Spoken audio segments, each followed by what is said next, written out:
our exclusive interview with Ukraine's President Volodymyr Zelenskyy. His plea for help from the U.S. and NATO, what he says he needs most right now. Our interview with President Zelenskyy comes amid a worsening scene across much of that country. Civilians coming under attack while trying to flee to safety. President Zelenskyy just talked with President Biden again over the weekend, and we asked Zelenskyy what he signaled to the White House, what he's hoping for from the U.S. Tonight, here's Zelenskyy's message to Vladimir Putin and his worries about the safety of the nuclear plants, one of them the largest in Ukraine, the largest in Europe, now in the hands of the Russians. And his message here in English to the American people. Our interview, the president's words, with help from a Ukrainian government translator in the room at the office of the president in Kyiv. Mr. President, thank you so much for joining us. We're aware of the situation around Kyiv right now, the fighting to the north, the fighting to the west. What is the situation right now on the ground there, and how long do you think you can keep the capital of Kyiv? We are being bombarded not only in the city of Kyiv, not only in the housing sectors, but also in the suburbs of Kyiv. You can't even recognize the way our capital looks right now. The city of Kharkiv, Vinnytsia, Odessa, Zhytomyr, Chernihiv, Mariupol, many cities are being bombed. I know you're aware of the reality on the ground when you list all of those cities where there is Russian bombardment right now, the Russians closing in. The Pentagon, of course, here in the U.S. believes that about 95% of Russian troops that have been amassed along the Ukrainian border are now inside Ukraine. That would be nearly 150,000 troops. How long can the Ukrainian military, the Ukrainian people, hold off the Russians? I'm sure that Ukrainians are prepared to stand against Russia for their entire lives. Even the cities that were occupied by a Russian military, they have seen the response and feedback from ordinary people. These ordinary people didn't have machine guns. This courage is something that is unprecedented, and Russian soldiers don't even have that courage. The problem is that for one soldier of Ukraine, we have 10 Russian soldiers, and for one Ukrainian tank, we have 50 Russian tanks, but we are destroying them, and this difference is, the gap is closing. But the question is, how long can we withstand? Many things depend not just on us. We will endure, and even if they come into all our cities, there will be insurgency, insurgent war, and no one will give away our independence. Today, war is here. Tomorrow, it will be in Lithuania, then in Poland, then in Germany. This is serious. United States is far away, but in recent days, I do feel that United States are closer to us. I know you spoke with President Biden again. I'm curious, what's the most important thing you're asking the president for, asking the U.S. for right now? I told him that for us, the most important today is the security in the sky. We cannot allow Russia to be active there only because they're bombing us, they are shelling us, they are bombing us, they're sending missiles, helicopters, jet fighters.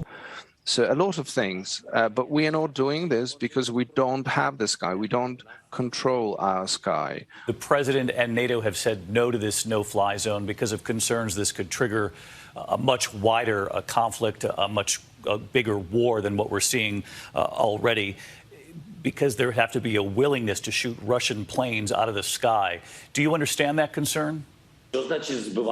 What do you mean to shoot down Russian planes? If the missile is flying, yesterday, for example, the missile hit the university in the city of Kharkiv and the dormitory, and the same missile hit the tumor pediatric clinic in Kyiv. So if this missile is flying, so are you thinking whether to shoot it down or not?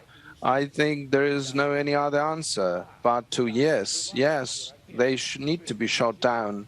You have to preserve lives. I'm sure that the brave American soldiers who would be shooting it down, knowing that it's flying towards the students, I'm sure that they had no doubt in doing so. Mr. President, I know that no one questions the horror unfolding in Ukraine right now. What the president has said here and lawmakers really in both parties, Republicans and Democrats, have stood behind the president on this. The concern about protecting and enforcing a no-fly zone over Ukraine would then lead to the possibility it would draw the U.S. into a wider war with Russia, that they're simply not willing to do that. We are a place in Europe, a place of freedom, a zone of freedom. And everyone thinks that we are far away from America or Canada.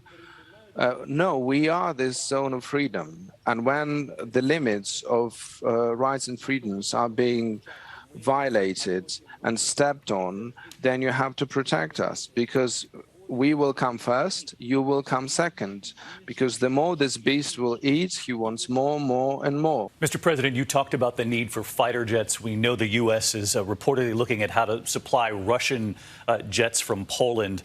You had requested these jets because Ukrainian fighter pilots know how to fly these Russian planes.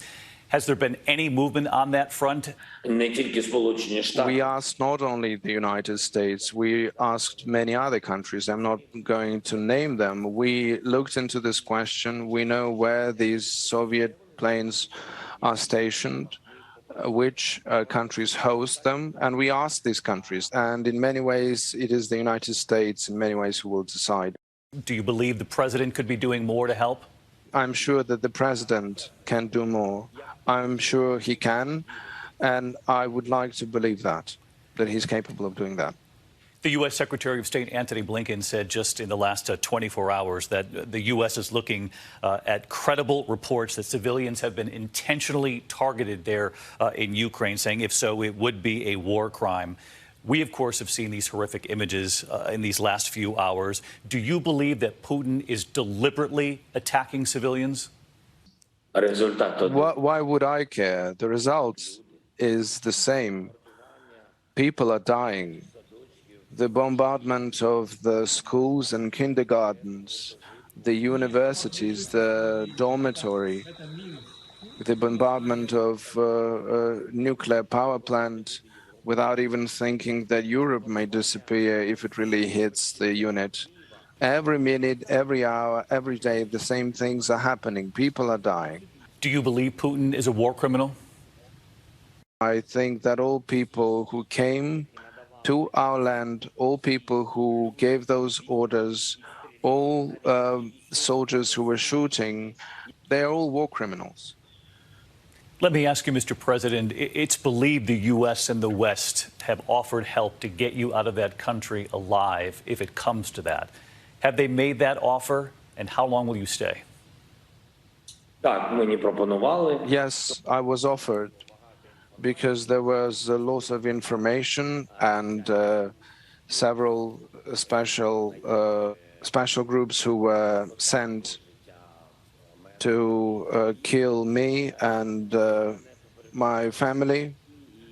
I said no, because how can I do this? I'm the citizen of my country, and I'm the elected president of these people. So you will stay until the end, no matter what that means? Well, I would like the end to be like in the Hollywood movies, the happy end for our country. Hi, everyone. George Stephanopoulos here. Thanks for checking out the ABC News YouTube channel. If you'd like to get more videos, show highlights, and watch live event coverage, click on the right over here to subscribe to our channel. And don't forget to download the ABC News app for breaking news alerts. Thanks for watching.